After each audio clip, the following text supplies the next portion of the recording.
Hi guys, welcome to my YouTube channel. Third simplex table तक हमने last video में कर लिया था। Now we will prepare fourth simplex table. Procedure same है एज यू नो।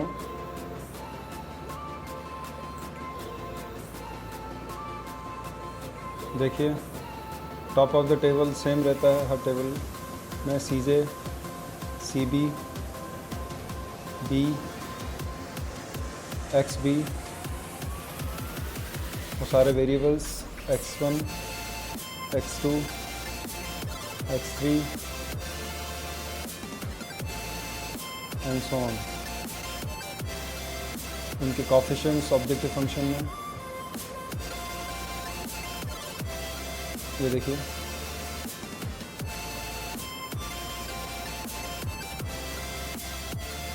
यहाँ पे पुट कर दीजिए 3, 5, 4, 0, 0, 0।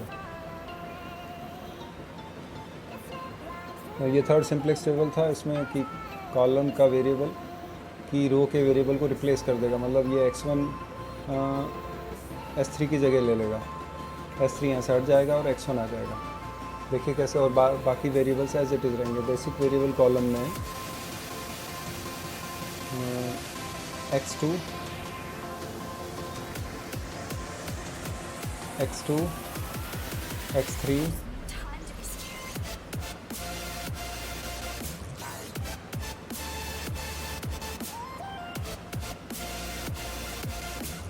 और जहाँ पे s3 था वहाँ पे x1 आ जाएगा।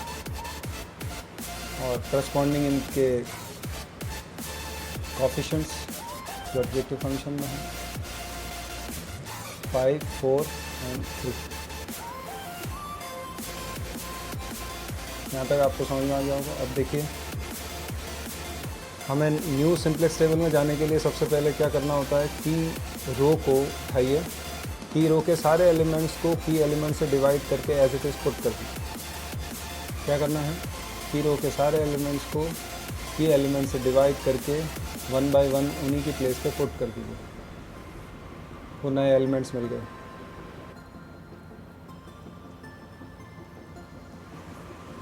कैसे देखिए, 89 बाय 15 फर्स्ट डिवाइडेड बाय की एलिमेंट। ये न्यू वैल्यू हो गई। इस पर यहाँ लिख दीजिए।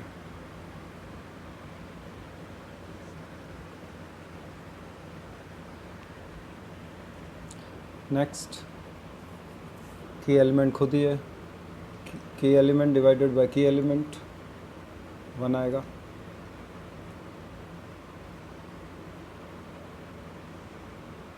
पुट कर दीजिए।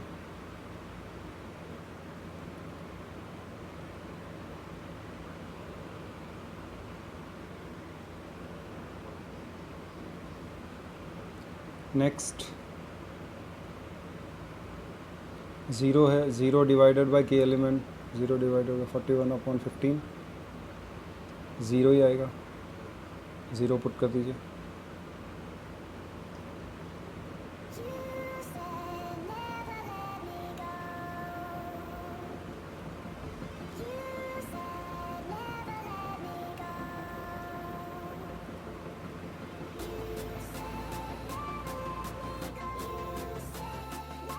अब थोड़ा हम प्रोसेस को स्पीड अप कर देते हैं। Next element this divided by की एलिमेंट 0 पुट कर दीजिए। नेक्स्ट एलिमेंट डिवाइडेड बाय की एलिमेंट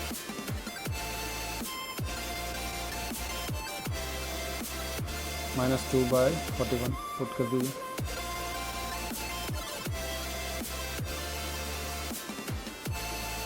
नेक्स्ट, -4/3 डिवाइडेड बाय की element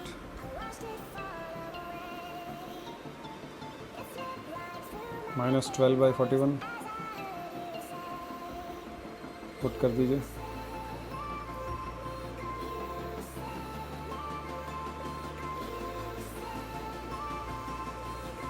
and so on.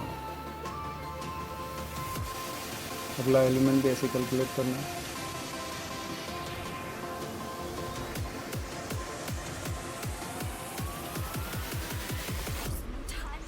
Now ये की रो कंप्लीट हो गई।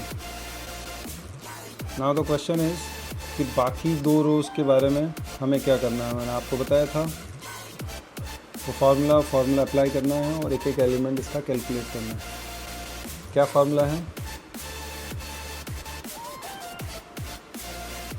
देखिए,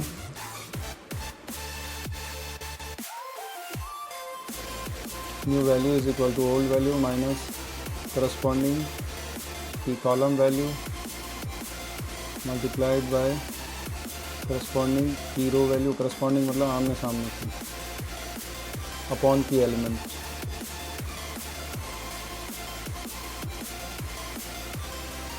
इससे कैलकुलेट कर लीजिए।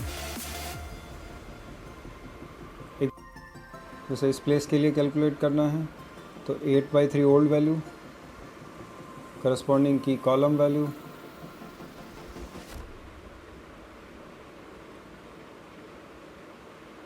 ओल्ड वैल्यू करस्पॉन्डिंग की कॉलम वैल्यू की रो वैल्यू फॉर्मूले में पुट कर दीजिए और आंसर निकाल लीजिए।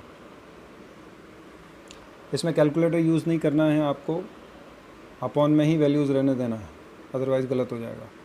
So the new value is 50/41 put कर दीजिए।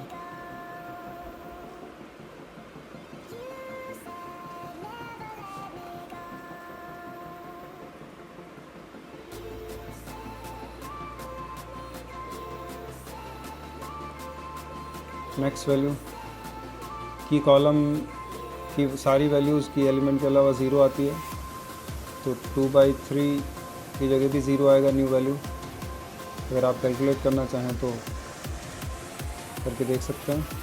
2/3 ओल्ड वैल्यू माइनस 2/3 करस्पॉन्डिंग की कॉलम वैल्यू करस्पॉन्डिंग की रो वैल्यू 41/15 और अपॉन की एलिमेंट कैंसिल हो जाएगा और 0 आएगा। और वैसे भी की एलिमेंट के अलावा की कॉलम में सारे 0 आते हैं। नेक्स्ट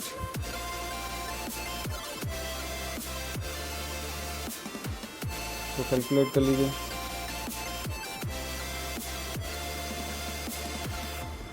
की एलिमेंट 0 हो जाएगा, 1 आएगा।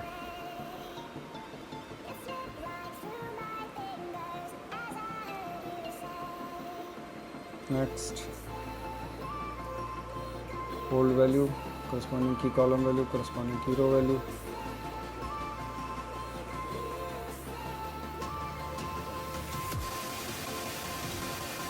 नेक्स्ट क्या है 0। नेक्स्ट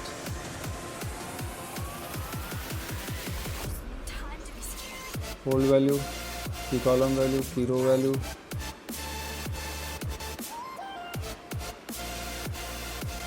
आप थोड़ा स्लो करके इसको कैलकुलेट कर सकते हैं। मैं क्योंकि टाइम ज़्यादा कंज्यूम ना हो इसलिए कर रहा हूँ।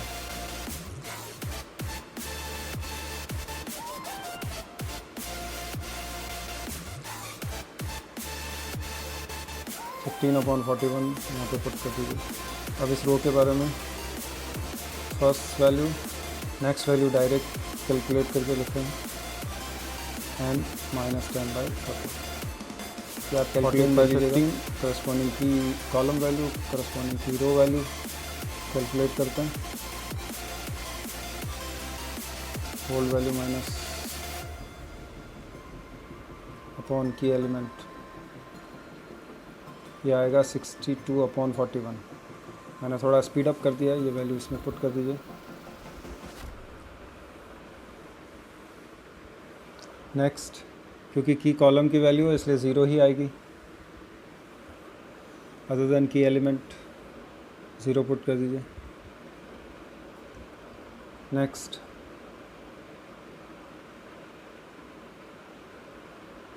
इसको कैलकुलेट करेंगे 0 ही आएगा, ये भी आप कैलकुलेट कर लीजिएगा। तो 1 माइनस 6/41 5/41 एंड 4/41। ये हमारा सिंप्लेक्स टेबल कंप्लीट हो गया। फोर्थ अब आपको पता है ZJ कैलकुलेट करते हैं हम।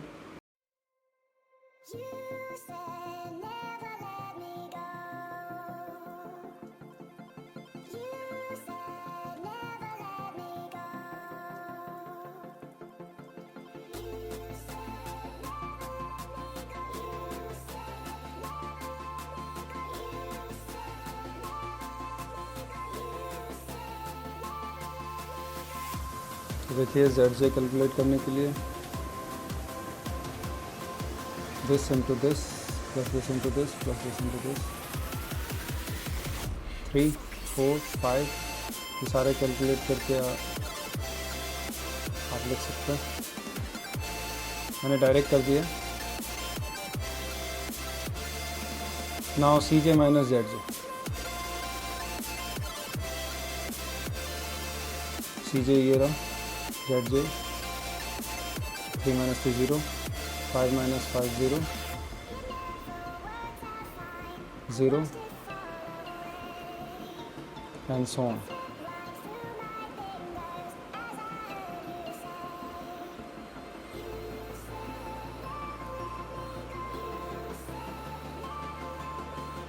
कैलकुलेट कर सकते हैं आप लोग।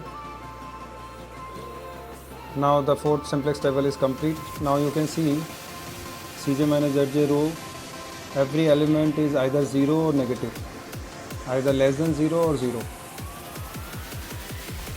That means we have reached on the optimal solution. Write down. All the values are either less than 0 or equal to or negative. So we have reached on the optimal solution, that is maximum solution.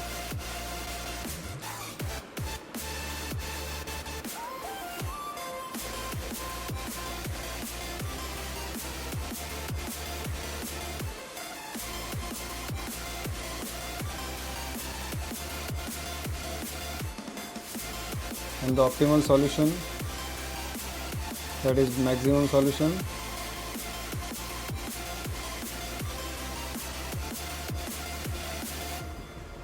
is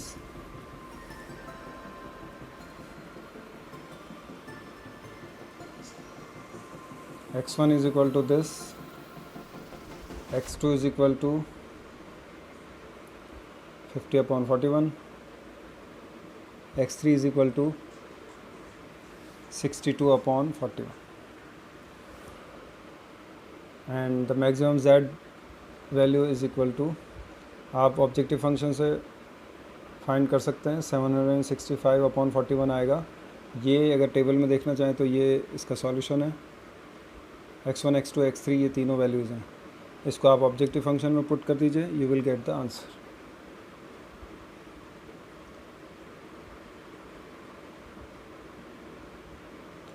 maximum z is equal to, ये हमारा objective function है। So thank you very much for watching this video. This is the final answer. आप x1 x2 और next video में मैं इसी को speed up करके अपलोड कर दूंगा। हो सकता है उसमें वॉइस नहीं हो। Thank you very much.